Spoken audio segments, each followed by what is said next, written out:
party people in the place to be. I go by the name of the BK Apologist, transmitting all the way live. New York is the city, Brooklyn's the borough. What's good? What's poppin'? It's Thursday night. We chilling. We're dealing with the corona still. Hopefully everybody's washing their hands and wearing their mask and social distancing. But we're here tonight together virtually. And of course, I got the good doctor with us tonight. Of course, I'm talking about Dr. Vince Bantu. What's going on, sir? Hey, what's going on, my brother? Great to be here, man. Have me bopping to that beat. Keep it going, keep it going. Yeah, no doubt, no doubt. So, yeah, man, I definitely appreciate you taking your time. 'Cause I know, you're doing so much right now. I mean, you're researching other books. You're writing more books. You got your seminary popping. I mean, so I'm very grateful that you can squeeze me in a little bit. You know what I mean? So definitely Oh, it's an appreciate that. honor, man. Yeah. But let me say what's up to the party people. We got CP in the building. We got Miss Titus Two. We got Jay Parker. We got Dean New. We got Carmel Crunk. Who else we got? We got of course Mr. Phil Fox. We got Apologists in Detroit. C3. You know what I mean, guys? Please like and share the video. This is important stuff right here. So before we get into it, man, how you doing? What's going on? Oh man. How's Yeah. things? Oh man, it's good, man. It's all good, man. Like, yeah, just been over here grinding, man. I just had a nice little vacation with my family, man. We went out to Appalachia, man. We was whitewater rafting and Wow. mountain climbing, and man, we was getting it in, man. Nice, nice, nice. You've seen a good chunk of the country, haven't you, over the years? Man, like it was like last year, I finally hit all 50 states, brother. Oh wow, Yeah, that's went to amazing. Alaska, man. Finally hit the last one.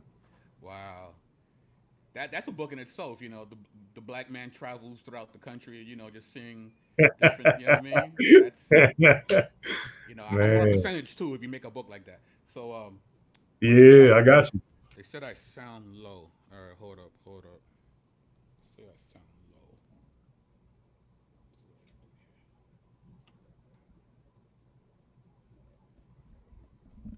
All right, how I sound now, guys? How do I sound? 1 2 1 2. If I sound all right, put a one in the chat. Put a one in the chat if you can hear me. 1 2 1 2. Okay, there's a little bit of a lag sometimes. Let me see. Make sure it's not me. Let's see here. 1 2 1 2. Okay, maybe if I do this. 1 2 1 2 1 2. I sound good. All right, good, good. Glad to hear it. All right, so let me share my screen. Get things going. All right, so actually one of the first things I want to do is congratulate you on being a part of this book. This is hot news, fresh off the press. Urban Apologetics: Restoring Black Identity with the Gospel, with Eric Mason being general editor. This is huge, man. This is Hmm. huge. You guys have been the front lines when it comes to urban ministry for a while, and to have the dream team, together in one book. Nefernetti, Adam Coleman, Damon Richardson. You know what I mean? It's like the heavy hitters all in one book. I mean, that's just amazing. Yes, exactly, Mm, CP. What? Exactly. mm, Exactly. It's coming out next year, right in spring of 2021. And hopefully, if this Rona dies down, you guys can actually do a quick book tour. That'd be super dope to mm, see all you guys together. mm-hmm. The Avengers assembling. You know what I mean? Yeah. But real quick, yeah, how's it feel being a part of? I mean, this is monumental. This is like very historic for the UA community. So how you feel about being a part of this?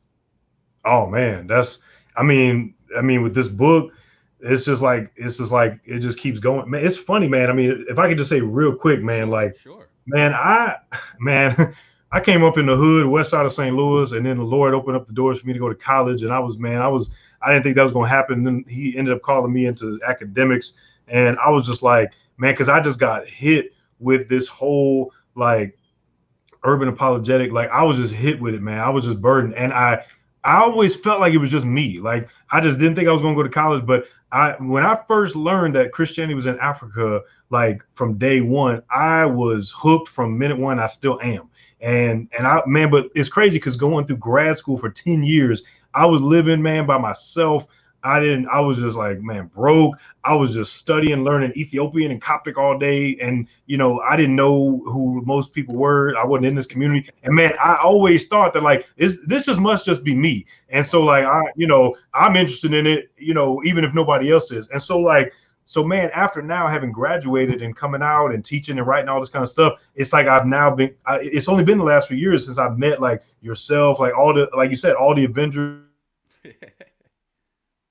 that I didn't know there was others that were asking similar questions. And now that I found this urban apologetic community, it's like, honestly, man, been a godsend to be like, bring together my academic interests with my ministerial interests. Because honestly, they don't really come together hardly anywhere else. Like when I go to most church contexts and I'm trying to talk about Egyptian or Ethiopian, they just be like, what? No, the church started in the Reformation. We don't care about that stuff. And then on the flip, when I'm in my field of academics, they don't care nothing about like these issues that we're dealing with. And so, man, this urban apologetics thing has been like, it has just been a godsend to me. It's felt like my home and my tribe. Like I said, I was late getting on because I was doing class I was teaching my class at Fuller, and I was teaching the church history class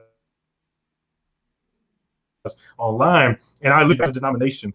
if I'm a non-denominational dude, but if I had a denomination, it would be the urban apologetics. So like, that's what I would say it means to me, man, being on this book, being on your podcast, like, just all and just being able to be a colleague, man, and a co-laborer in the gospel in the Bisrat, like with in all these different realms, man. It's a huge honor to me, really. Wow. Well, we're honored to have you, sir. I mean, we've learned so much from you. You've opened us up to so many different sources that we wasn't aware of, because of your diligent research. And I mean, that's why we're here. That's why the people in the chat's here, because we respect and appreciate the service you've done and continue to do for the body of Christ. Praise God. And speaking of the service that you've done, you have an amazing book on your own called "A Multitude of All Peoples: Engaging Ancient Christianity's Global Identity, Mythological Engagements."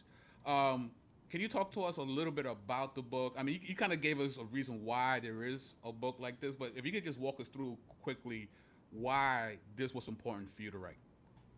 Yeah, I appreciate it, man. Like, I mean, I would say really, kind of like I said, like I was saying, man, I was in graduate school for like, man, for 14 years. Wow. That's how, I was out and I was doing nothing but grinding because I knew the Lord gave me this assignment. And like I said, man, I was in this field of early Christianity in Africa, but man, like I'm the only non-white person in the whole joint, man. And like, so I'm the only one looking at this material, but with the eyes and with the questions that we have. And even aside from being the only person of color, also one of the only believers, period. Mm-hmm.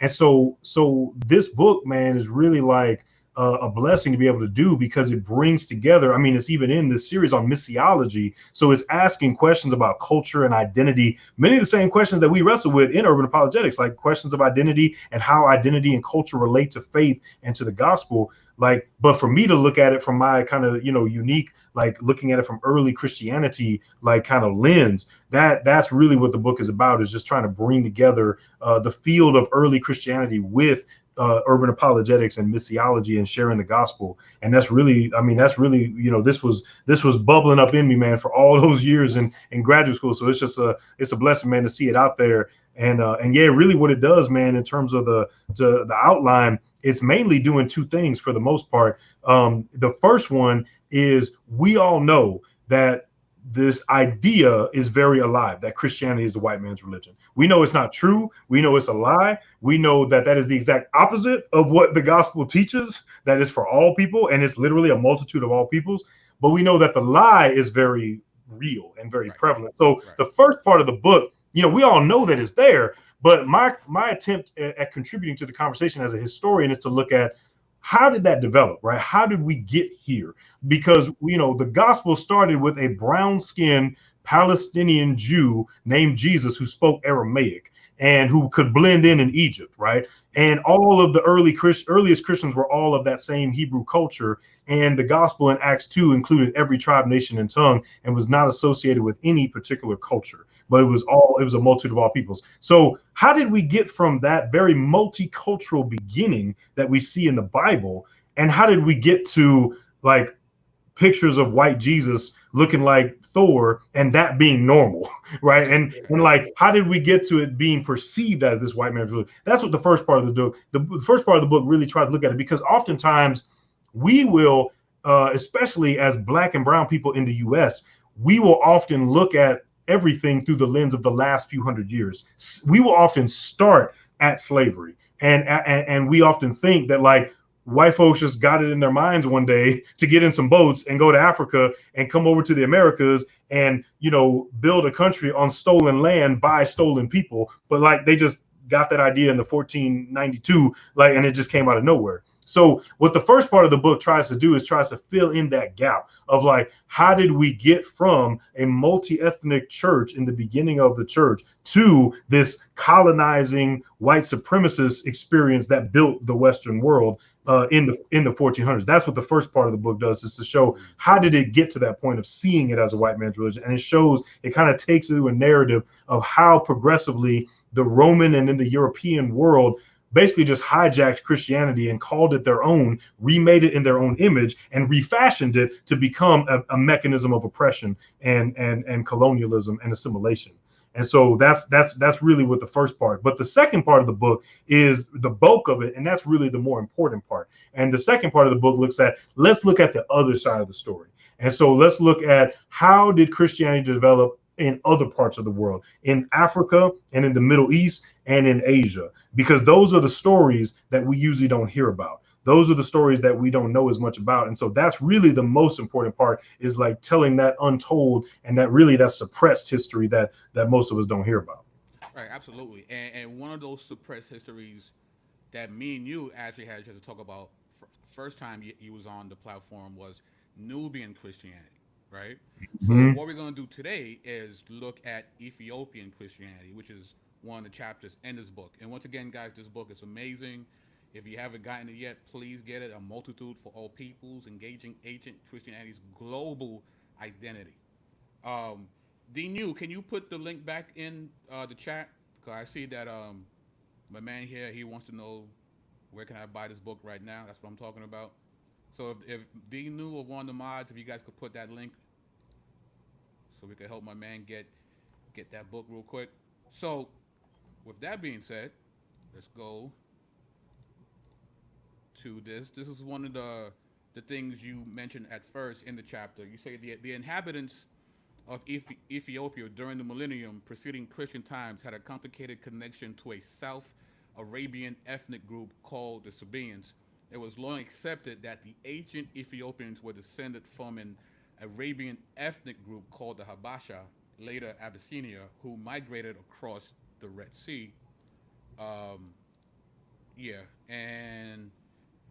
And from the book, the Ethiopian Orthodox, is it Tahido Church? Is that how you say it? Yeah, the Tewahedo. Tawihedo. Mm-hmm. In contemporary scholarship, this one-sided theory has been largely rejected. Scholars such as Ephraim Isaac have helpfully pointed out the racist, Eurocentric foundations of such views that sought to attribute the accomplishments of ancient Ethiopian civilization to the superior, quote-unquote, Arabian races, while distancing Ethiopian civilization from the quote-unquote Negroid races of the Horn of Africa. So right off the bat, there's some revisionist history going on when it comes to the Ethiopian church. Can you speak on that for us? Oh yeah, I'm glad you brought that up, because that's definitely something that a lot of people that we engage with in these different communities, in these different religious communities, will often base a lot of their beliefs on racist European scholarship. But we just have to call it what it is, that most scholarship in like Egyptology, Nubiology, Ethiopian studies, Nubian studies, all that stuff from like the late 1800s to the early 1900s, well, even into the middle 1900s, was just like unabashedly racist. Like they was just talking like me and your first name was N-word. You know what I'm saying? Like that was their particular way of thinking. And so like it literally comes down to, when you read the early kind of views of the origins of the ancient Ethiopians, kind of like during the Old Testament time period, like where were they at during them? Where did they come from? These so-called scholars were literally saying stuff as ridiculous as, well, ancient Aksumite civilization must have developed from the Arabians, from the Sabaeans, because black people could not build a civilization that advanced, and so it must have come from Arabia. And that's literally as, and I mean, it's the same thing with Egypt. Early scholars saw Egypt the same way. Well, Egypt must have got everything from Greece, because if it was built by Africans, they must have just got it from Europeans, because black people can't build stuff, a civilization that advanced. They can't write literature that advanced with their own alphabet. And again, thankfully, scholars like Ephraim Isaac, and also I throw out my homie Aaron Butts, who actually is a professor at my alma mater, Catholic U, who's one of the leading linguists on the Ethiopian language, is also done a lot of great research to help situate the Ethiopian language and people as being part of their own branch of Semitic languages and Semitic people that originated on the continent of Africa, that rather than coming from, like, descending from and basically getting all their language and technology from the Sabaeans on the other side of the Red Sea. But no, that actually the language and culture of the Ethiopians were unique to that particular context, and that they're not just kind of borrowing or copying off of Arabians on the other side of the Red Sea. Right. So it's very, very authentically Ethiopian, what we're experiencing within Christianity for them. Real quick, Dean, am I still low? Can you hear me now? How I guys sound? I raised the gain a little bit on my mic. Do I sound all right now? Well, all right, cool. So let's continue. So yeah, so right, it's already controversial right off the bat. So now here's another controversial story when it comes to the introduction of Christianity into Ethiopia, right? And it's Solomon, right, with the queen. Can you talk about this story and the validity, if there is any, when it comes to this being the introduction to, like, Yahwism, what we call Judaism today? Is there any real validity to this concept, the story? Yeah, that's a great question. Like you said, we have to address this if we're talking about early Christianity in Ethiopia. And I would say that I definitely do not mean any disrespect whatsoever. I say this with all respect to my Ethiopian Orthodox Tewahedo brothers and sisters. And first of all, I thank them for their church and for their witness to the Bisrat as being the oldest black church in the world, and the longest lasting. And so I have much respect and love, and I do respectfully disagree with and see things historiographically in a different light, as do many even Ethiopian scholars and people do as well. That the story of the Ethiopians receiving monotheism and Hebrew religion through a relationship between the Queen of Sheba and King Solomon that are mentioned in the Bible in First Kings, I would disagree with that and say that is not historically accurate. When we talk about the story between Sheba and Solomon, that is rooted to a text called the Keber Nagast. And so the word Keber Nagast means the glory of the kings.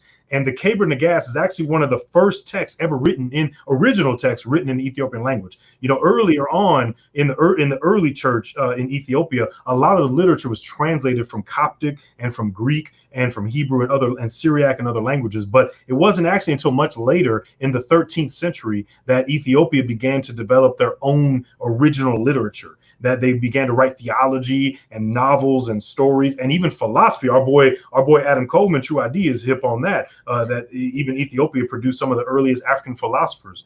But it didn't happen until a bit later, actually. And that was actually when there was a new kingdom. So first there was Axum. And the kingdom of Axum was from, before the Christian times, even as early as 6th century BC up until about the 10th century AD. And that was when Ethiopia, the area later known as Ethiopia, was ruled by the kingdom of Axum.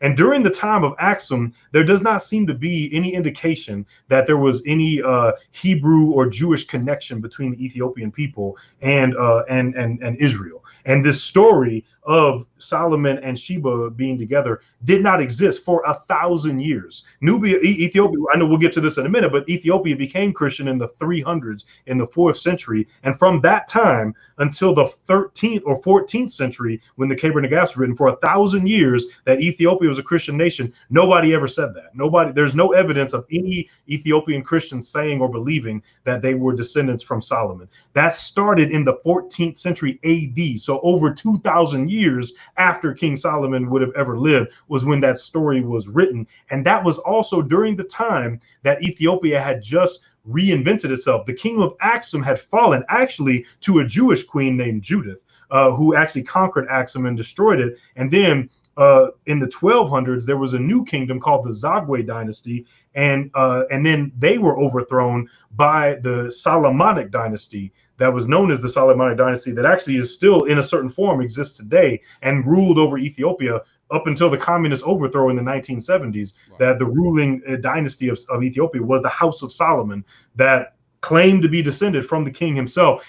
But again, that story was written in the 1300s, and it talks about, it basically adds on to the story in the Bible. Now, first of all, the thing we have to talk about is, was the Queen of Sheba from the Bible from Ethiopia? Is Sheba, which is mentioned in the Bible, the same as Ethiopia as in Axum? And that's point number one. I would say no, it's not. But as we already talked about, the Sabaeans, or Sheba, was in South Arabia. So the Queen of Sheba, who was mentioned in the Bible, who by the way, the Bible says nothing about her and Solomon being intimate and having a son together. Also, when we say that she came from Sheba, that is not Axum, that's not Africa, that's not Ethiopia, but that is likely from South Arabia, that she came from the south in Arabia and came north. So the queen that's mentioned in the Bible is most likely Arabian. That's first of all. And second of all, the story where it talks about, again, as I mentioned, it comes from much later, but it talks about how she had a son by Solomon. His name was Menelik, and he became, according to this Caper Nagast, he became the first king, and he came back and he actually brought the Ark of the Covenant back to Ethiopia. So again, many of them claim that they have the Ark of the Covenant and that he brought it back, or some of the Israelites that came with him, they actually snuck it out of Israel and brought it over to Ethiopia, and that he introduced monotheism. Now, that's another aspect where I would respectfully submit that this is why I would disagree with this particular legend respectfully, because if that was true, that would mean that we would see evidence in ancient Axum of Hebrew Jewish monotheism, and we don't. But in fact, we see the exact opposite. One of the oldest archaeological sites in the country that is now known as Ethiopia is the ancient temple of Yeha. And the ancient temple of Yeha in Ethiopia clearly demonstrates polytheistic traditional Ethiopian or Axumite religion, where they prayed to the sun goddess and the moon gods. And not only were they certainly not Christian yet, because this is before the time of Christ, but there was no indication that they were even monotheistic or Jewish, but they were still practicing traditional Axumite or Ethiopian religion, and that still is the case. We still see evidence, and in some of the earliest Ethiopian inscriptions that come from the 1st century BC, and then even the first few centuries AD, still clearly show polytheistic religion that was going on in Ethiopia up until the 300s. So do you think the Caper Nagast was kind of like a form of propaganda to prove that the Ethiopians were somehow really Arabian in origin? Could that be a connection between that? Well, they wouldn't have seen it. I mean, the short answer is yes. I would agree that it was a form of propaganda, but they wouldn't have presented them. They would not have presented them as being of Arabian in origin, but they would see themselves as being proudly African. That's why even in the picture you see, they depict themselves as black people, as Bantu looking people with African hair. But what they have done was they have taught through that text. They have now legitimized their king as being in the descendants of Solomon himself. But, according to the story, Menelik came back and he would have, intermarried, and all the kings after him and queens after them would have been predominantly Ethiopian. But what that does was, as you said, is as a form of propaganda, it now connects them, because Ethiopia by the 1300s, when Caper Nagast was first written, it had been a Christian kingdom for 1,000 years. And so by claiming to be a descendant of Solomon, that basically kind of and the Caper Nagast does this. The Caper Nagast, I don't remember the exact quotes, but it basically says things like, God's blessing has now passed on from Israel to Ethiopia, and now Ethiopia is now the chosen people. We are now the God's holy people. The text presents Solomon as a very deceitful person who actually tricks the Queen of Sheba into sleeping with him, and he is a very vindictive person who goes and tries to kill her and the son. And then even the Israelites, as I mentioned, the way the Ark of the Covenant, as the Caber and the Gas reports it, the way the Ark of the Covenant comes to Ethiopia was actually through a deception of the Israelites who Solomon sent with Menelik to go back to Ethiopia. So the text basically presents it that we don't have the Ark because we took it. We have it because, and this, it literally says this, we have it because God wanted us to have it, because we are now his chosen people, the Israel. And what what the text is actually doing is it's actually saying that Ethiopians have now surpassed Hebrews as the chosen people, and we have surpassed Europeans or Romans, because by that time the Ethiopians were actually, they had a different Christology, a different theology than the dominant church in Europe. And so what the text is doing is actually saying that Ethiopia is now the chosen bearer of God's presence, and the ark is just a representative of that. And they now are over, they're now valued over the Romans and over the Hebrews themselves. Man, sounds like a lot of drama. whole lot of drama. And here's some more. The 4th century theologian and patriarch of Constantinople, John Chrysostom, mentioned in one of his homilies that they were Ethiopians present at the coming of the Holy Spirit at Pentecost. Is there any validity to this? There very well could be. I mean, now John, again, just like the Caber and the Gas, John Chrysostom is writing much after the fact. Like John Chrysostom is in the 4th century, so 300 years after the time of the Book of Acts. So I mean, what does he really know? Now we don't know what John Chrysostom had access to, so all we can do is just base it on his particular reference. Now I will say this: having said the things that we just said, where I'm politely disagreeing with a lot of Ethiopian tradition that's very sacred, and so I want to show respect to that and recognize that that's a part of their tradition. I mean, I'm African American, and we have lots of traditions too. Like, we always like to talk about people having Indian in their family, and like, come on now, let's be real, y'all. So we all have we all have different ideas, and so but at the same time, having said all that, number one, Ge'ez is a Semitic language. So we can't discount that. We cannot discount the fact that Ge'ez is a Semitic language that developed in its own branch of Afro-Asiatic Semitic languages on the continent of Africa. And number two, we also know from a very early standpoint, definitely no later.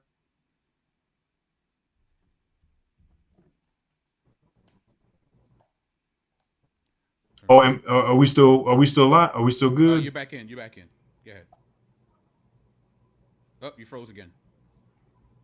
No, you're in. You're good. I'm back. Oh, okay. Yeah. Oh, yeah. Everything good now?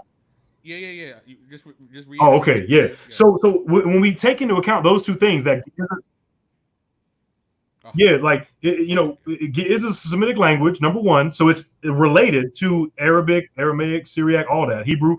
And number two, that we know that there were Jews in Ethiopia who were Black African Ethiopian Jews from a very early standpoint. We cannot fully discount the fact that, as John Chrysostom says, there could have been Jews all as early as the 1st century, or maybe even earlier. We know that there were Jews in Egypt, in Alexandria, and all up and down the Nile. We know that there were Jews in Nubia as well, and also in Elephantine at the border of the 1st century, which would mean that there would have come to Pentecost to worship as devout Hebrews would have. So we can't really fully know that, because the earliest reference that I am aware of there being Jews in Ethiopia is much later. It's more like the 9th and 10th century. So it's very likely. It's circumstantial, basically, what you're saying, right? There isn't like a direct link, but it would make like it's not far fetched, right? Okay, cool. Moving right along. Not at all. Cool. Says here from the church history of Rufus of Aquileia. Is that how I say it? Aquileia? Some have taken the testimony of the 4th century Christian historian Rufinus. Yeah, Aquileia. Aquileia, all right. Aquileia, to indicate that the apostle Matthew was chosen by Lot to evangelize Ethiopia. So there's many stories of how Christianity got in, right? So we're trying to figure out what's the most probable cause of how the gospel got into Ethiopia. So What about this claim that it was the apostle Right. Matthew that brought the gospel, the Bizrat, to Ethiopia? How much validity has that claim? Yeah, I mean, again, like it's one that we can't fully discount, we can't fully throw out. But again, we have to take it with a grain of salt, remembering that Rufinus was a Roman church historian who lived in the 4th century. Again, a long time after the fact, and also that he even he had some typical Roman ways of kind of mixing areas up. And my wife, I know, and I know you're Boricua, also, and my wife is Boricua, and so it gets on her nerves, my wife's nerve, when people out my own family members be calling her food Mexican. And in the United States we have call anything Latino Mexican, right? Well, it was kind of like the same thing in the early Roman church, that they would just call any black person Ethiopian. That because again, the word Ethiopia, actually is a Greek word. It's not an originally African word. It's actually a Greek term that just means burnt faced one. It just means black person. So when Rufinus says that Matthew went to Ethiopia, he did not actually mean what we mean by Ethiopia. He actually meant Nubia, because Cushites or Nubians were also known as Ethiopian. In fact, the gospel itself, Luke, when he says that the eunuch was Ethiopian, he actually meant a Nubian Ethiopian. But that, again, Ethiopian just meant black person, because there was no nation known as Ethiopia at that point. And they didn't adopt that name till later. But what Rufinus later says is that there was a missionary named Frumentius who later on came into Ethiopia in the 4th century. So according to Rufinus, Christianity did not come into Ethiopia until the 300s, and that is actually the most likely time. Hello? Oh yeah. You know what, man? I think my desktop is it has a worse signal. I think that's what the issue is. Yeah. All right, I can switch over and go to the other room if we need to. Actually, you know what? No, well, I don't want to take too much time. Let's see how it goes from here. Actually, I'll be right back. Just give me a minute. Oh, no. Okay. All right, we're good. All right. So like you said, so Rufinus does talk about Frumentius comes to Ethiopia from Tyre with their merchant uncle Meropius, who was killed and left the boys to be raised as slaves in the Ethiopian imperial court. And this is where we segue into, I think, King Ezana, right? So, can you talk about that process of how these guys influence the future king to become a Christian? Yeah, that's a great one. This is actually, more than likely the way in which the Bizrat, the gospel, came into Ethiopia. Exactly right. So there are multiple sources that mention Frumentius and Odysseus. Rufinus is one. He's a church historian, and he gives the detailed story about how Frumentius and Odysseus were both Syrian. They were the nephews of a Syrian merchant who was shipwrecked and was killed, and they were taken as slaves and raised in the imperial court of Ethiopia when Ezana was the prince of Ethiopia, and his father and mother were the king and queen. And so they were raised as slaves, and then according to Frumentius, actually they're not only Frumentius, but there's also a very important homily that was written in Ge'ez by an Ethiopian as well, that we don't know exactly when it was written, but it was most likely from the Aksumite period. It was edited and translated by an Ethiopian scholar named Getachew Haile. And that's a very important source as well. Another important source, I'd say the third source for this, is Athanasius. We know Athanasius was the Pope of Egypt at the time, and Athanasius mentions in his own letter against the Roman Emperor Constantius, he also talks about this whole dynamic of how Frumentius came in and he was raised as a slave. But we get more of the details from Rufinus. He was raised as a slave, and then Ezana, well, actually, when the king died, the queen asked Frumentius and Odysseus to stay in Ethiopia and to help to serve and to govern the country. And so they did. And what the Ethiopian source tells us was that they then went out. This is very important. I know there's a lot of details for our listeners, but this is very important. I have to underscore this. The Ethiopian tradition, from a homily that comes from the Aksumite period that was written in Ethiopia, says that when Frumentius and Odysseus went out into Ethiopia with the queen of Ethiopia's blessing, because they were Christians, their first interest was to try to share the gospel, to try to share the Bisrite. This is the important thing. When they went out into Ethiopia, in the cities of Ethiopia, to search for Christians, the Ethiopian source says that they found Christians already there. So I need to say that again. According to Ethiopian tradition that came from the Aksumite period, Frumentius and Odysseus did not bring the Bisrite into Ethiopia. They strengthened it, and they helped to support what was already going on. And that is, I think that's so important that we need to remember. Even in modern missions, when you got folks coming into the hood trying to bring Jesus, when they need to realize that Jesus is already there and God's already working. But now we can only wonder as to what was going on and how that happened. But like we said, there could have likely been Jewish people in Ethiopia very early on, and then it would make a whole lot of sense that there would be Christians, because Egypt was predominantly Christian already. And already Christianity was spreading throughout Arabia, and Ethiopia was a major international center along the Red Sea route between Rome, Egypt, Arabia, going all the way to India. So it was a very cosmopolitan place. So it's very likely that there would have been Christians there already. But the text says that. What time period is this when Frumentius and helps Ezana to become a Christian? Like what time period are we talking about?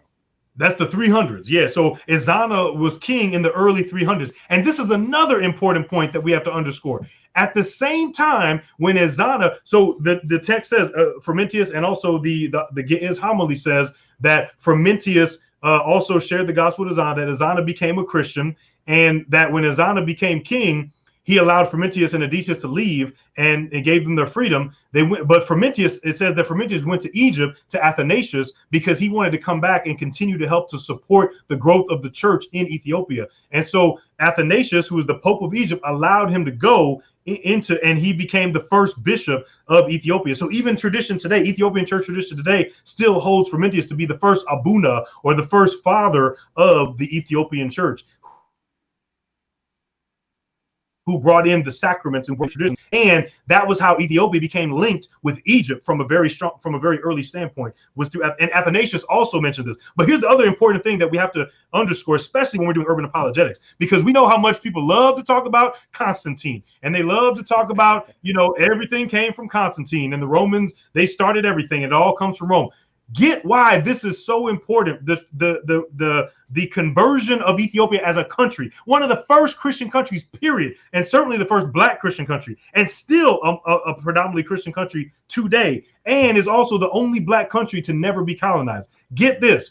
When Ezana decided to embrace Christianity as the national religion of Ethiopia, at that time, Constantine's son, Constantius, was the Roman emperor. And guess what Constantius's religious identity was? He was an Arian. Now, for those that, maybe don't know what that is, Arius was a heretic, and that was why the Council of Nicaea was called, because Arius was saying that Jesus is not God. These people like to say that, the Council of Nicaea and Constantine was the first time anyone ever said Jesus was God. No. The Council of Nicaea was the first time anyone said Jesus wasn't God. That was why they needed to have a council to reiterate the fact that Jesus is God. But everybody before that already said it.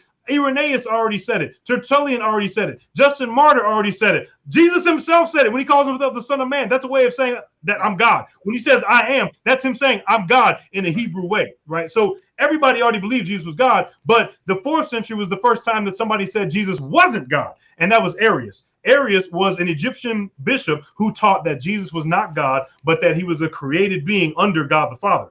And Christians all over the world was not going for that. Whether they were in Egypt, whether they were in Persia, whether they were in Armenia, whether they were in the Roman Empire, Christians all over the place were saying, no, the Bible is clear and church tradition is clear. Jesus is God. So the Council of Nicaea simply reiterated the point that Christians already knew and renounced Arianism as a heretic. And so not only did Constantine not invent that idea, but get this, Constantine himself was down with the Arians. So at the Council of Nicaea, he agreed with Alexander, who was the bishop of Egypt, but then he flip-flopped. He changed up his views, and later on in his life, he actually was down with the Arians. He was down. Constantine was supportive of the people who taught that Jesus is not God. And in fact, when Constantine was baptized, he was baptized by an Arian bishop.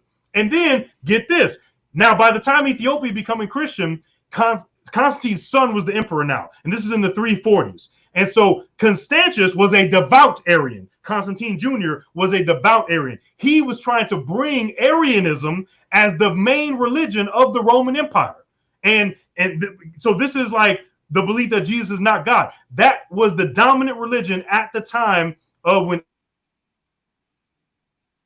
Ethiopia became a Christian nation.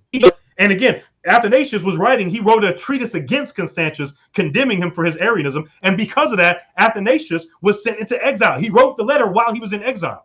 And so the Egyptian people were united in orthodox theology, the theology that Jesus is God.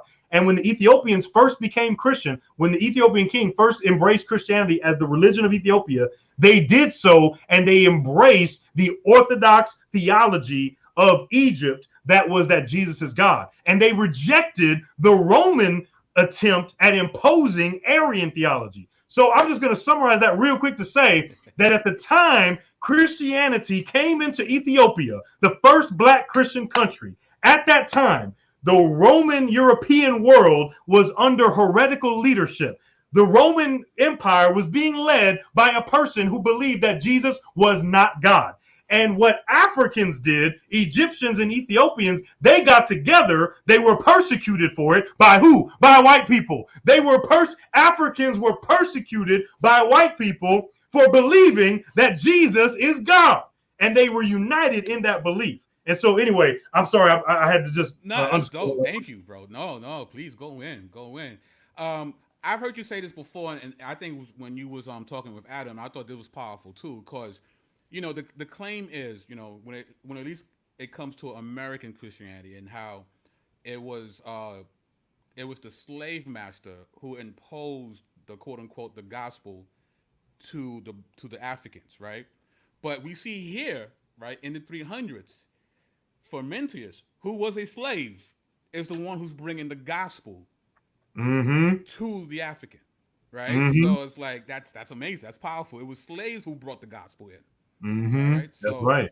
Now I also want to bring in, we love drama, right? We talk this is very dramatic stuff.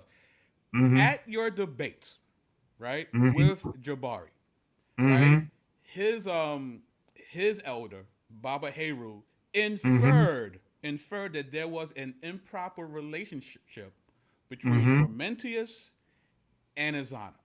And I know you didn't really address it at that time, but could you talk a little bit about where would he get that from? Because that was a very interesting claim to make. Oh no, that I did. I mentioned it real quick, and then they kind of quickly was like, no, we didn't say that. We didn't say that. I'm like, but like you said, you definitely inferred it, right? And the place that they got that idea from is the same place they get all their ideas, thin air. It comes from out of nowhere because there is no evidence anywhere to suggest. Again, what are the sources? They're not even familiar with the sources. I'm sitting here listening to you, the contemporary ancient sources. Number one, as you have up here, the church history of Rufinus of Aquileia. Number two, the apology against Constantius by Athanasius. And number three is, again, as I mentioned, the Ethiopian Ge'ez homily that was written during the Aksumite period, translated by Getachew Haile. All of these sources indicate that Frumentius was, first of all, allowed to share the gospel by the queen of Ethiopia under her authority. Right. So it wasn't like, there's no indication in any of these sources that anything inappropriate. It's just an attempt to try to, this stuff is hardcore evidence. This is European. We have right here. What we're talking about is we have European, Egyptian, and Ethiopian evidence from the 300s that agrees that Christianity came in to Africa. As you said, it entered by Syrian slaves, and then the African king freely embraced Christianity, and that when the African king and the Egyptian Pope united against Roman heresy. This stuff is too good. It's just too powerful, and it destroys too many lies that they got to make up stuff in order to discredit this irrefutable evidence. You got it right there. You got African inscriptions talking about this is some of the earliest African literature known to humanity. What you are looking at right there in that picture is one of the earliest inscriptions written in a Black African language. And it talks about how the gospel of Jesus Christ came in. And it specifically says in that inscription right there, it specifically calls Jesus the God Christ. Nobody ever calls it that. Nobody, Roman sources, no other source ever called it God Christ. But the fact that the Ethiopians are doing that, what that shows is that not only were they against the Europeans who were under heretical leadership, but they found their own unique ways to defend the Orthodox belief, or I should say the Retet, that's Orthodox in Ethiopian, the Retet belief that Jesus is God. And they wrote it in their own inscriptions. And nowhere in any of this evidence is there any intimation of anything going on or inference, as you said, to try to discredit this powerful evidence that talks about this stuff. Another felonious claim that Jabari makes in a debate, he says, well, yeah, Ezana brought the gospel, but he brought it with a sword, right? And he forced it upon the people, right? And it's funny, right? Because we have, like you said, we have this inscription, and I actually have the translation here, so we could look at it. It says here, in the faith of God and the power of the Father and Son and Holy Spirit, so triune God, off rip, right? Triune God, who saved for me the kingdom by the faith of his Son, Jesus Christ, who helped and always does help me, I, Ezana, king of the Oxumites and Hermerites, and of the redeemed, and of the Sabaites and the Selil, and of Hassa, and of the Bugaites, I guess, and of the Taimo, a man of the tribe of Alim, son of El, I am Amida, servant of Christ. Give thanks to the Lord my God. I cannot state fully his favors because my mouth and my mind cannot embrace all the favors which he has given me. Because he has given me strength and power and favored me with great name through his Son in whom I believe, and he gave me the guide of all my kingdom because of my faith in Christ and by his will and the power of Christ, because he has guided me and I believe in him and he has become my guide, right? All right, let's continue.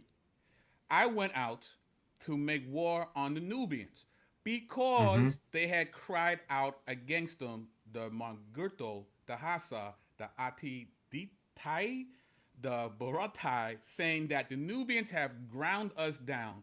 Help us, because they have troubled us by killing. And I rose up in the power of the God Christ, in whom I believed, and he guided me. And I rose up from Oxum on the 8th day, a Saturday of the Oxumite month, Magabith, I don't know how to say that, in the faith of God, and I reached Membadia, and there I fed my army. So he tells you why he went to war, because there were people being killed, and they cried out to the king, please rescue us. Now, I understand the idea of Christian warfare is a very nuanced, and, within the body believers, there's various opinions on that, so that's a whole different show. But he didn't come and spread it with the sword. He was going to rescue people. And the fact that he was successful, he gave praise to the God Christ. He's like super duper orthodox, like super orthodox here, right? So this destroys whatever Jabari was trying to infer. Like this right here just says it all. You know it says it all.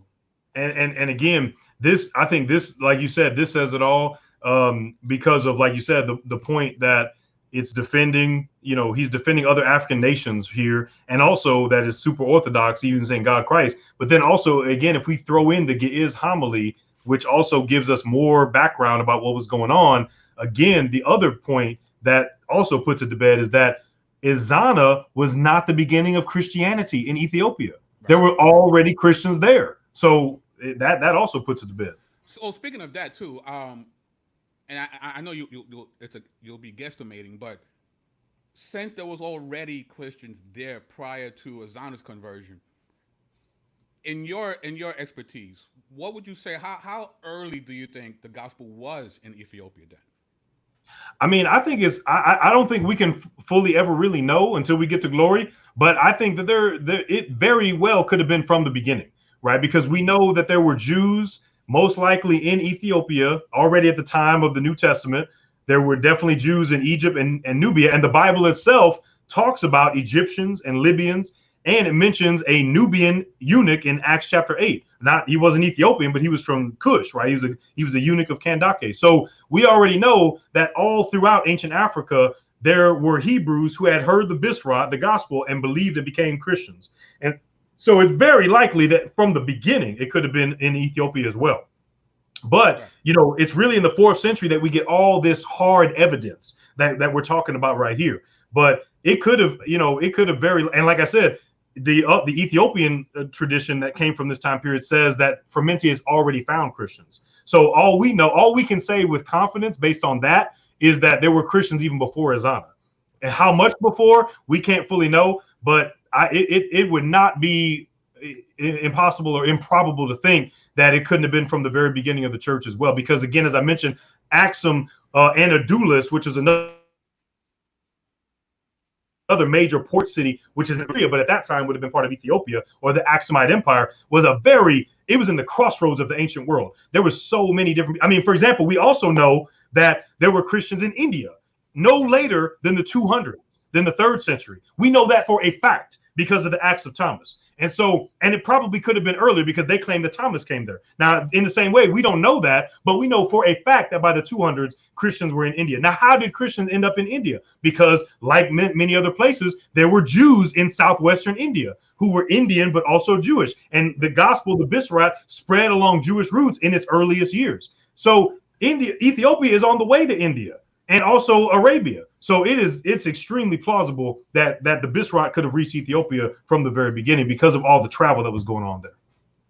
Facts. I like that. So to continue with the drama-filled exploits of Ethiopian Christianity, and you already touched on this already a little bit, Constantinius issued condescending warnings to the Ethiopian emperor that contained veiled threats about failing to comply with his directives. Quote, "Our fear is lest he should pass over into Axumius and corrupt your people by setting before them accursed and impious statements, and not only unsettle and disturb the churches and blaspheme the supreme God, but also there cause utter overthrow and destruction to the several nations whom he visits." Can you tell us what's the context behind this condescending report to Ethiopia from Constantinius?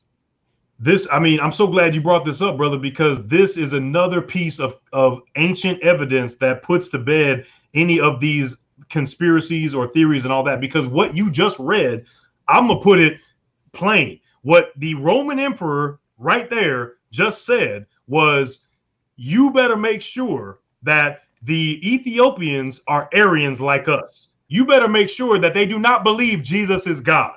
Because if they do, I'm going to go in there and I'm going to kill them. And I'm going to kill anybody. I'm going to go to war against any nation that teaches that Jesus is God. Because the belief, according to Constantius, the belief that Jesus is God is a blasphemy unto God. And if Frumentius and other people keep spreading that teaching, then it's going to be on and popping, and we're about to go up in there, and that nation is going to get overthrown. So what that shows is that Europeans at that time, the European emperor was threatening, not only trying to teach heresy, but was threatening that if anybody believes in the true Bisrat, that Jesus is God, that he will straight up like overturn their kingdom. And it also proves the influence that the Christian kingdom of Aksum had, because he's saying here that by also thereby cause utter overthrow and destruction to several nations whom he visits. That's a lot of influence. That your ability to overthrow, I guess, what they think is orthodoxy, but of course wasn't. But they were fearful that this dude will come in and turn everybody's hearts to orthodoxy, right? So, yeah, that's crazy. Go ahead, bro. That's right. And we gotta, just to make one quick comment, we gotta make this. I think we should really draw right. One of the reasons was so keen to make sure that Ethiopia would be Aryan like him was because he was having trouble controlling Egypt. because the Egyptians were saying, no, we ain't going for that. Athanasius is our pope, and we believe Jesus is God. And so they weren't going for that. So Constantius was thinking, if I can control these Ethiopians who are on the other side of Egypt, then I can control the Egyptians. And so what happened was the white folks was trying to control Egyptian and Ethiopian, were trying to control African theology. They didn't want Africans to have the true gospel, but it was white folks teaching a heretical gospel and trying to keep African folks from having the true gospel. That sounds a little familiar. That sounds like people in this country saying that they teach the Bible, but they want to give us a certain Bible that doesn't have passages about liberation and freedom, don't want us to have the truth, right? It's the same thing that was happening at the beginning in Africa. Sounds like you're talking about that slave Bible, bro. Is that what you're talking about? Is that... most definitely. Oh yeah. Right. Man, this microphone. People keep saying I'm fading out. All right. So elsewhere in your book, right? This is another quote from your book. Here it says the Roman Empire, ruled at the time by the heretic Constantius, was attempting to introduce heretical theology, subordinating the Son to the Father. Therefore, in the mid-4th century, the African churches of Egypt and Ethiopia upheld the doctrine of Jesus' divinity, while the ruler of the Roman Empire was attempting unsuccessfully to impose the belief that Jesus was a created being. Shortly after this time, Ethiopia received a group of missionaries called the Nine Saints, who further advanced the growth of Christianity, especially in the northern rural provinces. Can you speak more about these Nine Saints, Dr. Bantu?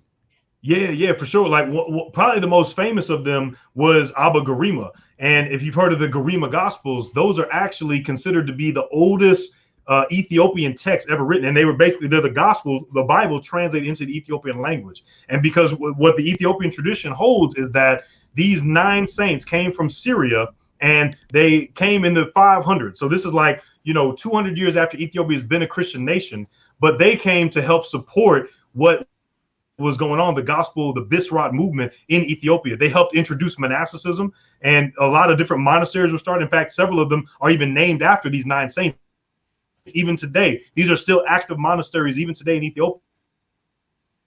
And even many of them claim to have some of the 9 saints buried in the monasteries. And also these saints helped to translate the Bible into the Ethiopian language. And like I said, Garima is the one that's associated with that. And that it's likely that those gospels could have been translated as early as the 500s. And again, as I mentioned, if that's the case, then that was the earliest text ever written in not only in the Ethiopian language, but that's the first to be written down in any sub-Saharan Black African language, which is the Bible in book form. And so that another way of saying that is the first African text ever written by an African person, the first African book was the Word of God, was the Bible. And that just shows how through the translation work and missionary work of these 9 saints, that just shows how the Bisrat has been at the core of African identity from the very beginning. It gave us our first African book. Wow, that's crazy. Guys, I just put up the gain more on my mic. Michelle, how do I sound now? Am I louder? Am I clear? How do I sound, guys? Let me know as we continue here. So it says here, while the exact author and date are not clear, what is evidence that the Bible is one of the earliest, perhaps the earliest extant texts in the Ge'ez language. Thus, Ethiopia's written history renders untenable the claim that Christianity is the white man's religion and not part of African culture. Indeed, African Christians influenced later Christian traditions in other parts of the world. The Garima Gospels are among the earliest biblical manuscripts accompanied by decorated paintings from any country. So, yeah, man, people still low. Hold on. Let me see. Maybe if I do this. All right. How about now? All right. How about now, guys? How do I sound? Michelle, do I sound louder? So yeah. So was this what you was talking about, Dr. Bantu? The Garima Gospels? Yep, that's right. So, yeah, my bad. I keep jumping ahead of you, bro. Hey, bro, it's your book. You know better than anybody else, right? So, but yeah. So it's better. You're good. Okay, good, great. Nice, nice. So, what museum has these manuscripts? Yeah, that's a good question. I'm not exactly sure all of them. I know that praise God, that some of the actual monasteries actually have some of the manuscripts of the Garima Gospels and many other early Ethiopian texts, that they are still housed in many of the, and in fact, I believe at the monastery named after Abba Garima, if I'm not mistaken, I believe some of the manuscripts of those are still housed in the monastery, which is cool because that's a whole other conversation, is the history, the racist history of like European people coming to Africa and the Middle East and straight up robbing artifacts and taking them. And unfortunately, a lot of stuff that's in European and North American museums was stuff that was taken. But thankfully, and I know there are some manuscripts in various European and North American libraries as well. But I know that like the monastery of Abba Garima, as well as other monasteries, actually still house, and some of the monasteries of Lake Tana still have many of the ancient Ethiopian manuscripts, including biblical translations that are still Have in you there. have you seen it yourself? Have you been there and seen it? I've never seen the Garima Gospels. I've been to the Panteleon Monastery, which is another one of the nine saints, and that's in the modern city of Axum. But I haven't seen the Garima. I would love to see those. Well, I'm sure you will soon. So Yeah. once this Rona is over, man, there's a lot of things we got to Yes. look at. Um, Talk about this structure here. Tell us about this. Yeah, so that's another very important kind of part of Ethiopia's history. So we talked earlier about how it wasn't until later in the starting in like the 12th and 13th century that Ethiopia started to produce a lot of its own literature, and this building we're looking at is a great representative of that, because what we're looking at, this is St. George's Church in Lalibela. Now, Lalibela is a city in Ethiopia, and we're going to go there as soon as this run is over. We're going to be going, Meacham School. We're going to be sponsoring a trip there, and we're going to see that. We're going to go inside that building, and we can Nice. even worship up in there, one of the oldest African churches in the world. And what Lalibela was after I mentioned all this stuff we've been talking about up to now was during the Aksumite period of Ethiopian history. Which was actually, like I said, it was conquered by a Jewish queen named Judith, who was an Ethiopian Jewish queen who ended and destroyed Aksum. And so then a couple hundred years later, in the 1100s, in the 12th century, the Ethiopian Christian kingdom rose again, and that was during the Zagwe dynasty. And the Zagwe dynasty was started mainly by King Gebremesco Lalibela, who centered it in the capital city, named after himself, called Lalibela. And in that city, he built multiple rock cut churches. These are what they call monolithic churches. What it means comes from one rock. So that entire building you're looking at is all cut out of one giant rock, cut into the ground. That's why you see it's cut down into the earth. And those African Christians literally carved that beautiful church in the shape of a cross, and they did like a dozen other churches like it out of one giant piece of rock and carved. They didn't add nothing together. They didn't nail nothing. They didn't stitch nothing. They carved that thing out of rock. And it's an architectural style that's unparalleled, that has no equal in the rest of the world. It is a unique African style of architecture that is also uniquely Christian. That's Nazrawi, that's Christian, that comes from Ethiopia. And so Lalibela built all of those churches in the capital city as he was bringing back the Christian empire of Ethiopia, that would later define itself as being Solomonic, as being in the descendants of Israel. So this is when you really start to see a lot of the Jewish flavor that still defines much of Ethiopian Christianity start to enter into the picture. And so in that vein, Lalibela as a city was meant to be like the Holy Land of Ethiopia. It was meant to be a pilgrimage site, and a lot of the churches are named after sites from the Holy Land and biblical figures. It was meant to be like a place, and it still is one of the biggest pilgrimage sites where Ethiopian Christians from all over the world will come there to worship Jesus and come there as a holy site. And it's just one of the most magnificent things that I've ever seen. So fresh and so clean. Wasn't the founder Roman? Really? You're a little bit late, bro. You're a little bit late.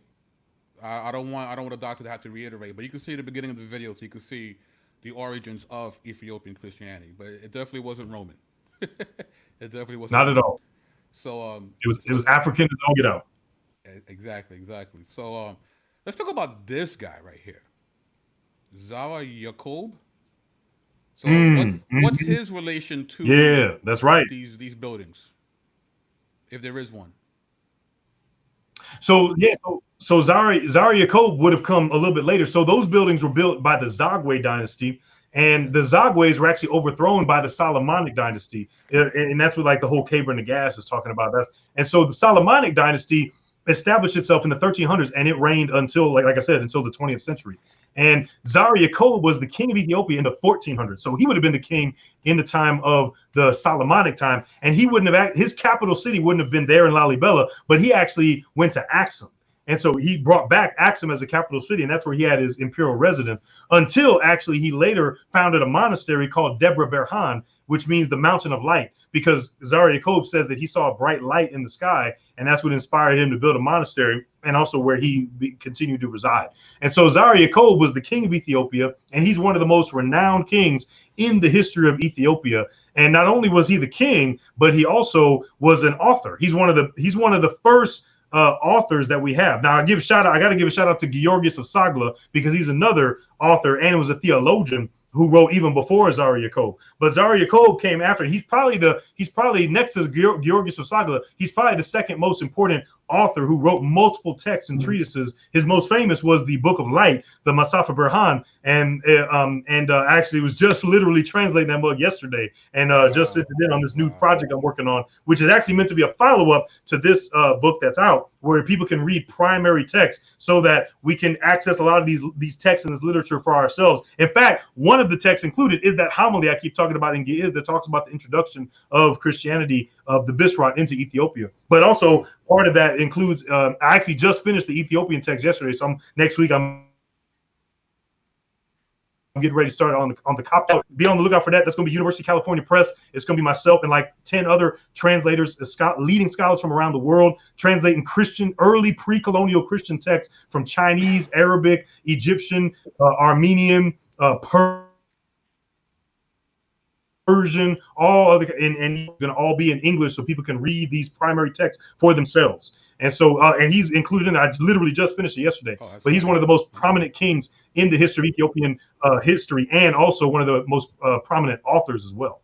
What's funny, right? This is a screenshot from a video game, Civilization. This is a screenshot of a video. He's in a video game. So I thought that was pretty cool. Wow. You know? Wow. Yeah. Let's talk about Walatta Petros. Why is she important? Yeah. Oh man, Walatta Petros is she's important for so many reasons. Her name means daughter of Peter, and Zara Yacob's name means a descendant of Jacob, and or the seed of Jacob. And but Walatta Petros is so important for multiple reasons. She was a nun who lived in the 1600s in Ethiopia. Now get this. This is what happened by the 60s. So now we're at the time period in African history where white folks are starting to come on the scene and trying to bring Jesus. Now the funny thing is that white folks called themselves trying to bring Jesus to Ethiopia, which was a Christian nation by that time for like 1,200 years. And they had been Christian way. The Portuguese have been colonizing and enslaving our people. It started in Ghana, started in the Kingdom of the Congo, and in Senegal, and were building slave castles and bringing Jesus all over West Africa. But by the 1600s, they had made it all the way into Ethiopia, and were trying to bring Jesus to a country that had been Christian way longer than Portugal was. And so they were Christian way longer than the Iberian Peninsula. And so, but what happened is that the king of Ethiopia, Susenyos, actually embraced Roman Catholicism as the national religion of Ethiopia for a few years. And Ethiopian people was not having that.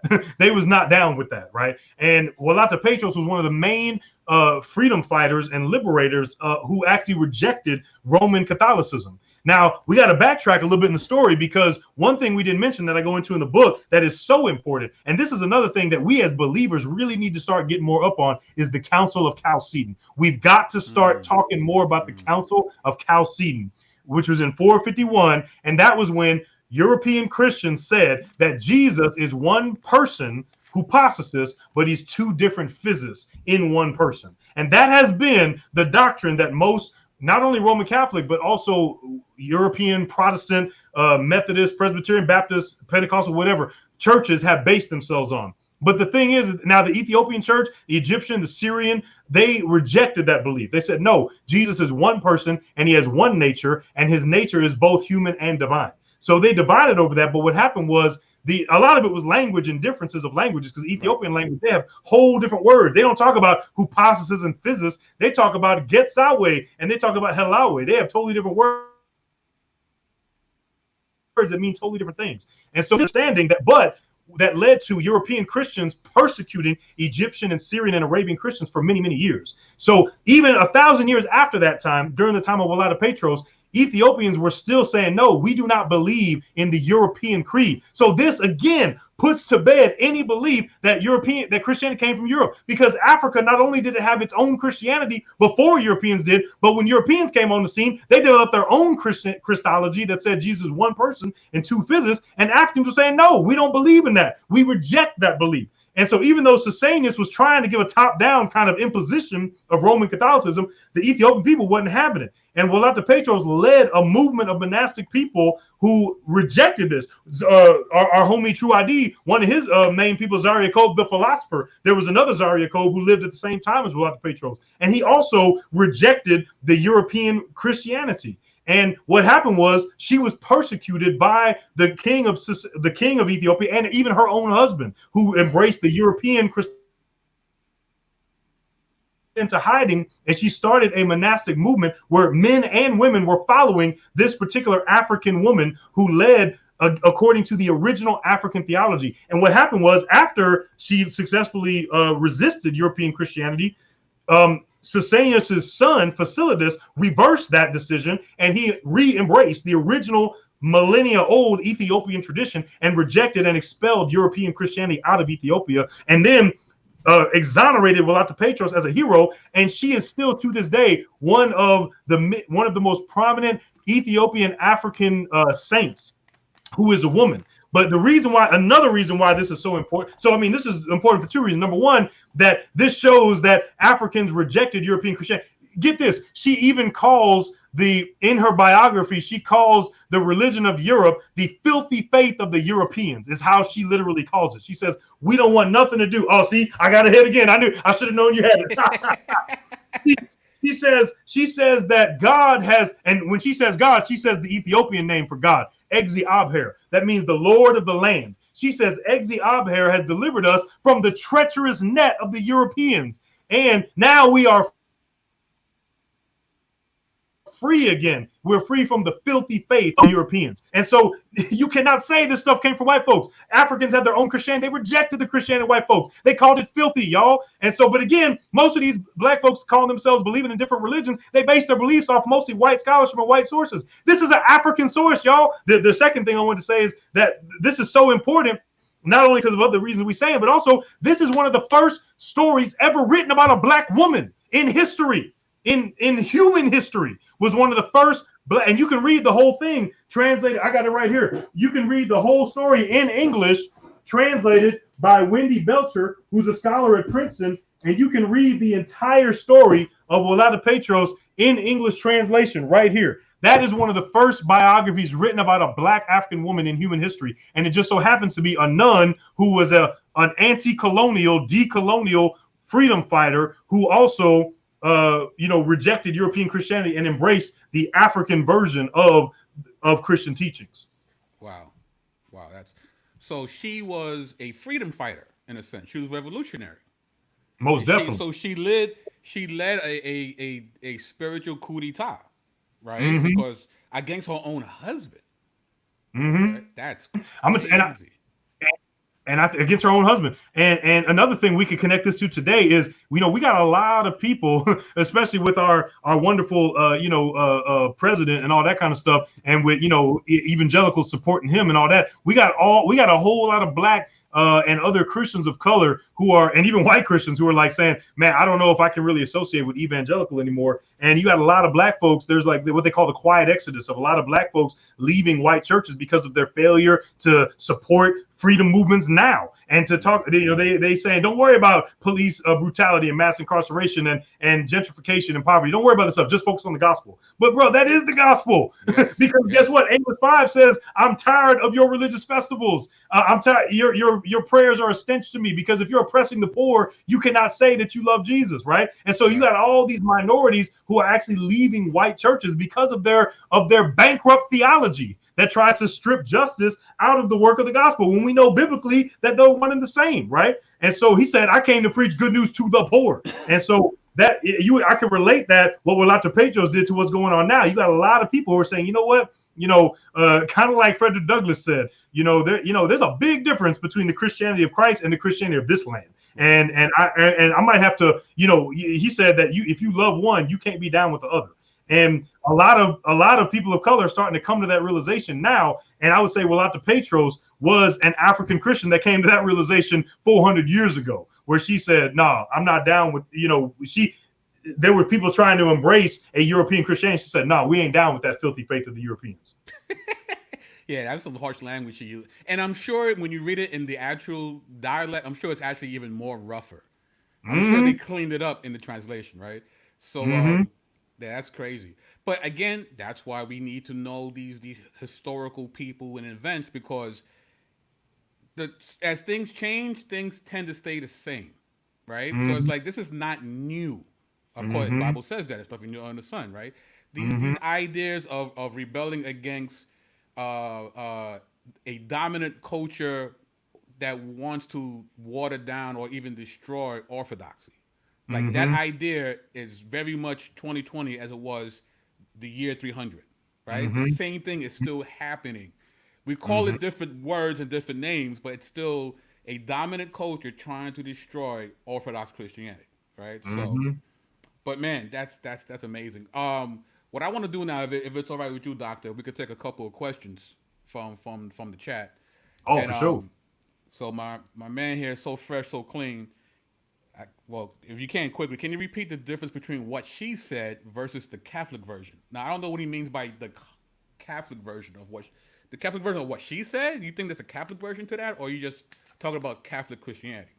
I mean, I'm not really sure it's not clear what this question is referring to, but I'm going to assume that this question is, when he says what she said, her name is Walatta Petros, first of all. But when what Walatta Petros said is what I'm going to assume this question is a reference to, is that Walatta Petros, she supported the traditional faith of Ethiopia, and which was also shared by Egypt and Nubia as well, which was the belief that Jesus is one person and one nature. The Council of Chalcedon taught and defended which was the Roman Catholic teaching, and still is to this day, and not only Catholics, but even most Western Protestants too embrace this teaching that Jesus is one person but is two natures. Now again, this was a tension. This was a controversy that did not need to happen, because all sides involved believe that Jesus is Lord and that he's fully God and fully human. But this is an issue of language. The Roman Catholic Church and then later Protestants say that the language of one hypostasis, two physis, means that Jesus is fully God, fully human. Those are distinct but united natures or physis in one person.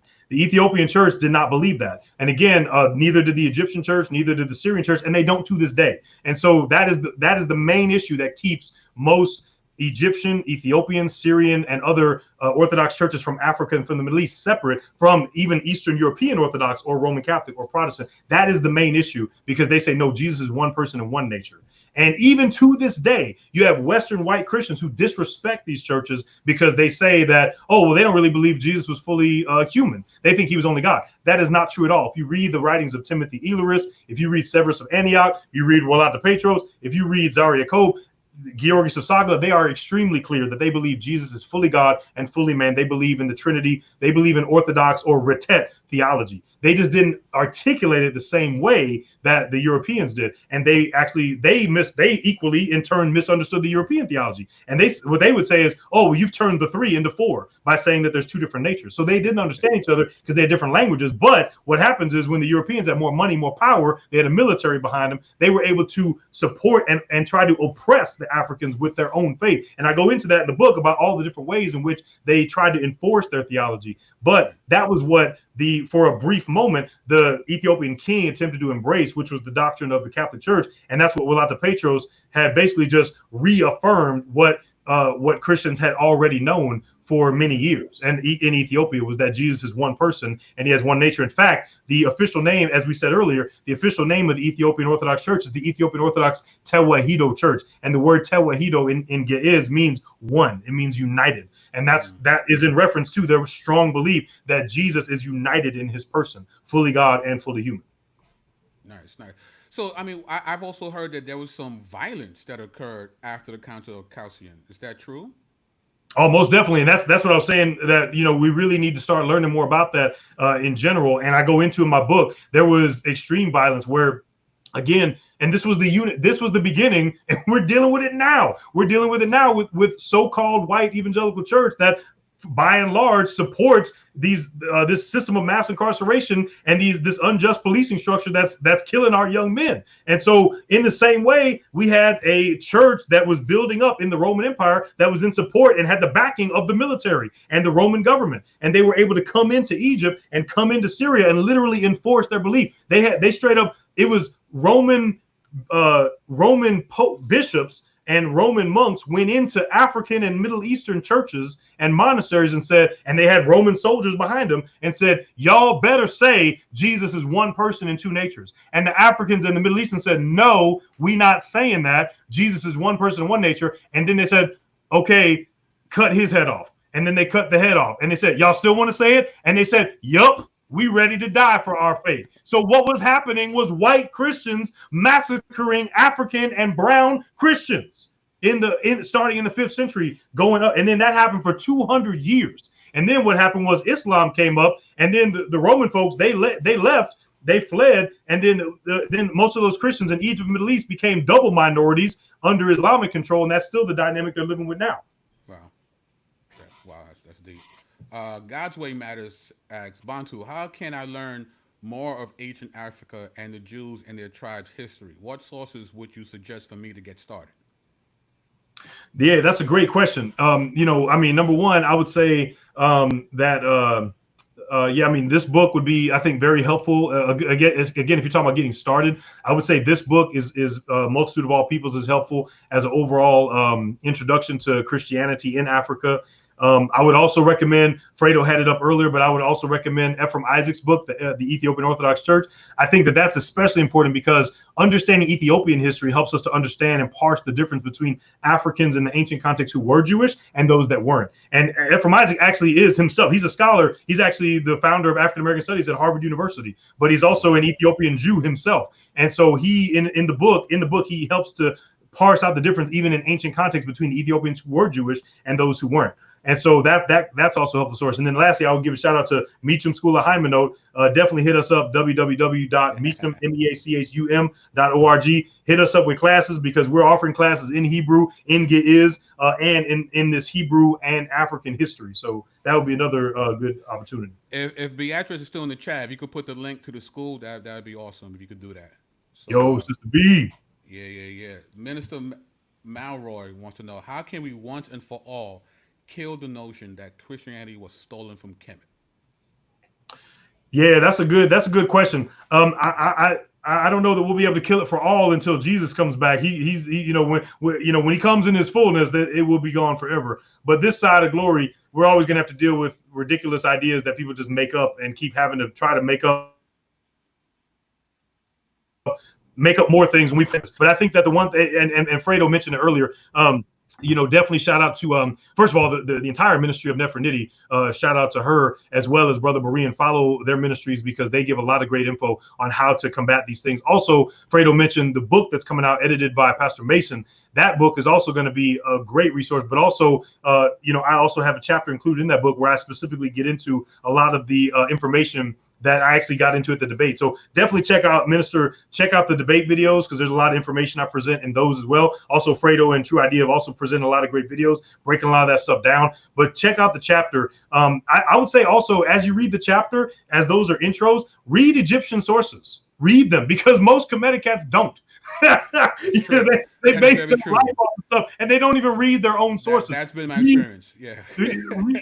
Read the Book of the Dead. read the funerary, inscriptions, read the continuings of Horus and Seth, and just compare it to the Bible. Just educate people on how massively different these things are, and also how a lot of the so-called claims of similarities are completely absent from their own primary sources. There's nothing in the sources that talk about all these different alleged similarities. And then the last thing I'm gonna say on that is, and this is one thing that's more of an in-house thing for Christians, is that we as Nazrawi, we as believers, we have to get better at representing oppressed and marginalized people and speaking out on behalf of the oppressed in the name of biblical justice, because we sometimes are too wishy-washy, we're too soft. We think that, we think that we only look at the Jesus that washes feet, and we don't look at the one that turns over tables, and we follow a Lord who did both. And we have to wash feet, but we also have to turn over tables sometimes. And what we're seeing in our country right now, and so-called Christians who are supporting all of this evil that's going on against black and brown bodies, is exactly that. It is evil, and we have to speak out, because a lot of people in our community,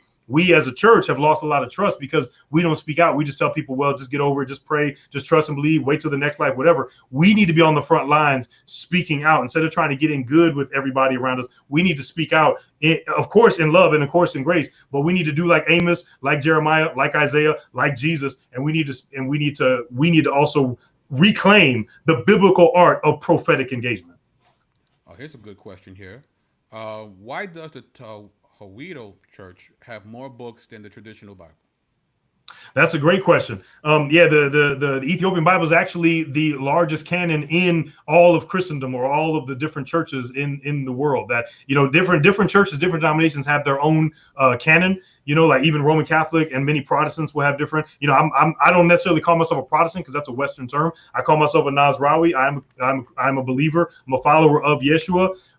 But I do hold to the belief that the 66 books, as they are presented, the 27 books of the New Testament and the 39 of the Old Testament, are the inspired Word of God. I don't hold extra books myself to be divinely inspired, but I do think that many of them are very helpful. Not so much in a lot of the Gnostic stuff, because they teach things that are against the Bisrot, but which is the primary litmus test of how we understand that things were inspired.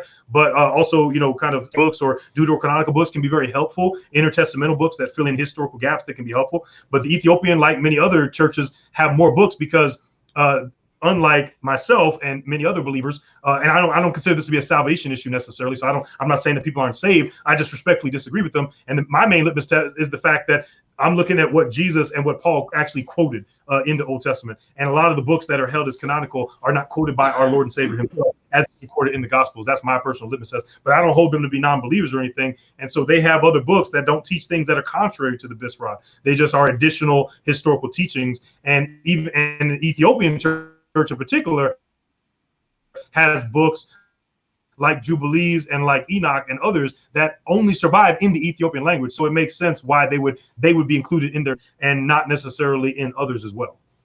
Cool. So before we go, bro, can you let us know what we can expect from Dr. Bantu in the next few months or so? Like what's going on with you, sir? What are you getting into? Yeah, I appreciate it, man. Like, definitely be praying for me. I posted on Facebook yesterday, but I'm feeling good because I got my Ethiopian translations done, and I'm starting the Coptic next week. But this ain't the next few months. But just definitely pray for me, because what I'm doing right now is I'm daily grinding on something that probably we won't see come to light for another couple of years. But again, I said that reader that is going to come out with University of California Press is going to be English translations of various African and Asian Christian texts. So definitely be on the lookout. It'll be a good companion because my hope and prayer is that by reading A Multitude of All Peoples, hopefully you'll be able to get that and become familiar. That's my thing. I often will talk about, how many of you heard of Martin Luther? How many of you heard of John Calvin? How many of you heard of Jonathan Edwards? Everybody raising their hands. And then I say, how many of you have heard of Zera Yacob? How many of you heard of Walatta Petros? Ain't nobody raising their hand. So the goal of the book is that those names will become household names, especially for believers and for people that say they love Black people. Then you should know about Walatta Petros and Zera Yacob. And so that's the goal of Multitude of All Peoples, but also the goal is that when people read it, my hope is that it will go deeper. And in fact, shout out to Eric Mason, because again, the idea came from him because he was getting hearing a lot of the different things I'm sharing. And he was like, I want to read these cats in their own writing. And I'm like, yeah, it's kind of hard because the stuff that's out there be costing $500 from such and such university press, or it's not even translated. So that's the goal of this book, is to, after you read this, like, okay, now I want to read Zera Yacob in his own words. I want to read Walatta Petros in her own words. Then you'll be able to go to this book. So that's what I'm working on right now. But, definitely, Meacham School of Hymenode is running, www.meacham, meachum.org. We're offering classes, and also we're offering accredited Master of Divinity and Master of Arts degrees, but from an Afrocentric biblical perspective, where we are Nazrawi, we are Christians committed to the authority of the Word of God and committed to justice and flourishing for Black people, and teaching in a biblical and also an Afrocentric way. So we're offering classes that are available to everybody, no matter where you are. You can take them from your home, and definitely hit me up. We got classes going on right now. In fact, right now they're having class, on the exegesis of Matthew, and we have classes coming up in the fall. So hit me up on that. Last thing I'll mention is that, definitely. Well, and also I want to mention you can find me in Houston as well. I teach with Fuller Theological Seminary. It's a great seminary and also work with the Pinnell Center of African American Church Studies. And you can find me there in Houston teaching classes, but also online as well. And the last thing I'll mention is that I'm very excited about is an event coming up. It's going to be a digital event in October 23rd and 24th with the Meacham School of Hymenode. We have a collective of Black theological scholars that are, again, I'm going to quote my man Tim Allison, that we are unapologetically Black and we are unashamedly Christian. And that is what this conference is all about. And also we are scholarly. So this is going to be a scholarly gathering of Black biblical theological research. It's going to be on October 23rd and 24th. It's going to be hosted by the Meacham School of Hymenode. It's a collective of scholars from various seminaries, universities, and students as well. It's open to anybody, but it's academic. And it's open. Anybody can attend, and you can see the link for it on the Meacham website. And it's only $75 to attend, only $30 for students. And so, definitely hit that up. It's going to all be Zoom. We're going to keep it safe and keep it socially distant. It's going to all be on Zoom, and you can stream that. You can sign up on the website. And thanks, brother, there for posting it. But definitely hit us up on that, because this is, I know we don't have time to get into it, but I just want to say real quick, I don't know if a lot of y'all are aware that this is a whole other issue that we need to start talking about too in the urban apologetics community, because we always talking about Kemetic, we talking about Hebrew Israelite, we talking about all these groups. Another thing we need to start talking about is so-called Black theology, because I don't know if y'all realize, but almost all of Black theologians who are in universities and in seminaries do not believe in the Bible. I don't know if y'all knew that, but most people who call themselves Black theologians, liberation, womanist, whatever, and most Black theological seminaries do not teach from a biblical perspective. They do not believe that Jesus is the only way. They don't believe in the Bible as the Word of God. Some of y'all saw another debate I did with a brother. We were arguing about, is Jesus the only way? I was saying yes, he is. This brother was saying no, he's not. I don't know if y'all realize that is actually the norm for Black academic theology in seminary and in university settings, whether they're white or whether they're Black. Even, like I said,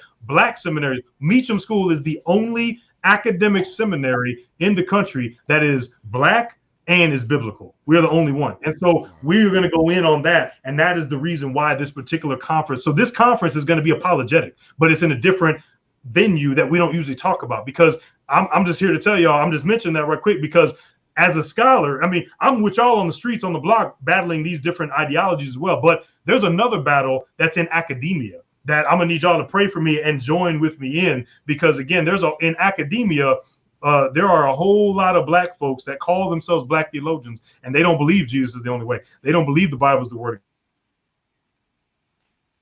God. It's funny, they say things. These are cats with PhDs at Ivy Leagues will say things like, oh, that kind of thought is just, white supremacist, colonial theology and all that kind of stuff. And again, they don't even know about Zera Yacob and Walatta Petros. They're basing their arguments off of white German philosophers and theologians and stuff. And so it's really white theology. They just call it Black. But I had to say that because that's another avenue that we need to defend and contend for the faith, and that's really kind of more of a academic one. So I definitely want to invite people to join with us as what we're trying to do with this conference is we're trying to reframe, and we're trying to, because the irony of it is that they call that Black theology, but most Black pastors and most Black people and most Black churches believe in Jesus, and we believe Jesus is the only way. We believe in the Word. So it's actually very disingenuous for them to be in academia talking to liberal white folks saying this is Black theology. It ain't Black theology to say I'm all about Black liberation, but I don't believe in Jesus, or you could take Jesus or leave it. That ain't Black theology. That ain't what your grandmama taught you. That ain't what your pastor taught you. That's not how Black people believe. So what we're doing is we are going to recenter true Black theology, again, on the Black experience and on Black flourishing and Black culture, but we're also going to do so in a retet or in an orthodox way that centers Jesus Christ and gives all glory to him and is biblical. So definitely shout out for that as well. Wow. Yeah, I mean, what you just reminded us is that there is another front where spiritual warfare has to occur. Yes. And we're thankful that you have taken that mantle. I'm sorry. I just got to add one. Go, bro. Go ahead. Go ahead. Quick thing just to illustrate. This very part I want to add. Do you all realize that I have been in scholarly gatherings, black scholarly gatherings, where I have been literally chastised, communally chastised, ridiculed for the fact that I believe in Jesus Christ and I believe the Bible is his word. I have been mocked and ridiculed by black theologians who teach in universities and seminaries and schools of theology because I believe Jesus is the only way and the Bible is his word. That they have literally said to me things like, "Oh, you still on that plantation?" That's literally how they think. And so it's real. It is like, I just had to say that because I think a lot of people don't realize that there is a whole other black apologetic avenue in the halls of academia, of black academia, that we're not even really talking about. And so I just appreciate you, let me bring light to that. Yeah, absolutely, bro. Please, thank you. But it's so scary that that's the case. And these are the guys who are teaching others, right? So that's why it's so important that you have your seminary to combat that. You know what I mean? And which of course that means the target is definitely going to be huge on your back. So we'll definitely be praying for you because you're on the front lines, man. You're on the front lines, and we're so thankful that you have the guts to step up in that manner because it could very easily.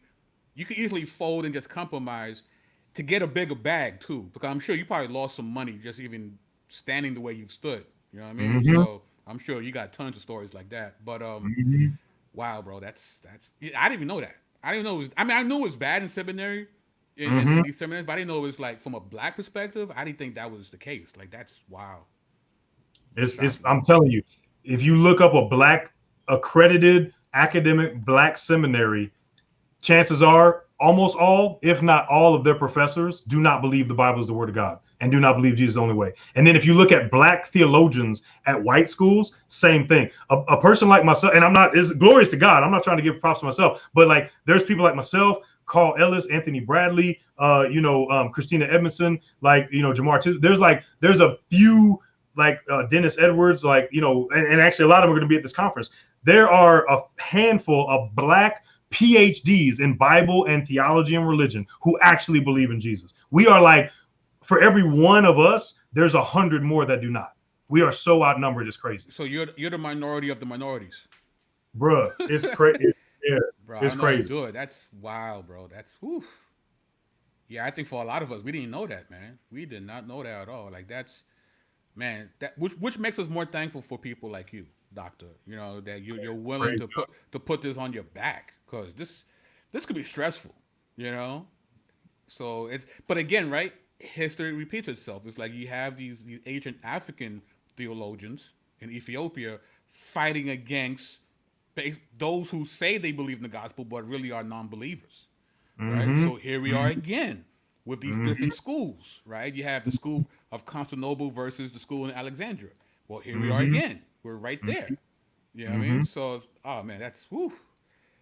Man, that's crazy, bro. That's crazy. But yeah, man. So wow. Is there anything else we want to say before we go? Because I know we've taken a lot of your time, but anything that you feel that needs to be said before you go? Oh no, man. I just appreciate you, brother. I thank you for your ministry and what just the way this is touching people. And it's just an honor to be here, man. I thank you, my brother, and thank all my brothers and sisters in Christ out there, all my fellow Nazrawi out there contending for the Bisrod. Let's keep it up. Nice. And God willing, me and the good doctor, we might be working on a project. We're gonna keep that on the low, right? But we might, and God willing, if this happens the way we want it to happen, this could be pretty good. That's all I'm gonna say. So with that being said, man, thank you so much. This has been Dr. Vince Bantu, BK Apologist. We'll catch you on the flip side. Bible Bodega tomorrow night. Peace.